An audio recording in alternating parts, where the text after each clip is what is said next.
అందరికీ నమస్కారం. సర్పంచ్ అకాడమీకి స్వాగతం, సుస్వాగతం. సో కేసీఆర్ తన స్పీచ్లలో ఈ మాట అంటాడు, నాకు ఫేవరెట్ ఇది, క్యాచీ వర్డ్. తెలంగాణ కోసము నేను ఎక్కని కొండలేదు, మొక్కని బండలేదని.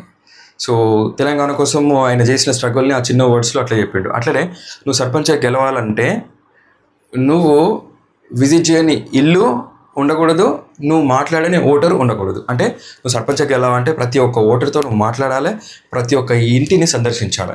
సో అప్పుడు నువ్వు సర్పంచ్కి వెళ్ళడానికి ఉన్న స్కోపు పెరుగుతుంది అన్నమాట. సో ఒక సూక్ష్మ ప్రణాళిక అనేది ఎందుకు అవసరమో, దాని ద్వారా ఒక్కొక్క వార్డులో నువ్వు 10-15 ఓట్లు ఎక్కువ తీసుకొచ్చినా కానీ, సో విలేజ్లో ఒక 100 నుంచి 150 ఓట్ల ఆధిక్యతతోటి నువ్వు గెలవడానికి స్కోప్ ఉంటుంది అన్నమాట. సో నీ గెలుపు అనేది జస్ట్ మీ విలేజ్లో ఉండదు, ప్రతి ఒక్క ఓటర్లో, ప్రతి ఒక్క ఇంట్లో, ప్రతి ఒక్క వార్డులో ఉంటుంది.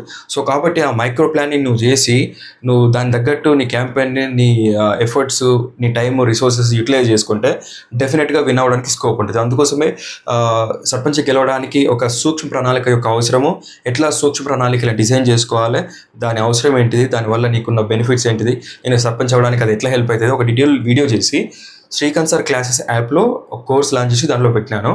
సో మీరు ప్లే స్టోర్లోకి వెళ్ళి Srikanth sir classes app download చేసుకొని నామినల్ ఫీజుతో లాంచ్ చేసిన సర్పంచ్ గెలుపు మంత్రం అనే కోర్సు పర్చేస్ చేస్తే డెఫినెట్గా ఆ కోర్సు మీకు హెల్ప్ అవుతుంది. ప్రతి ఒక్క క్లాసు ఒక్కొక్క స్టెప్ ముందుకు తీసుకెళ్తుంది మీరు సర్పంచ్ గెలవడానికి. So see you in the course. Bye by.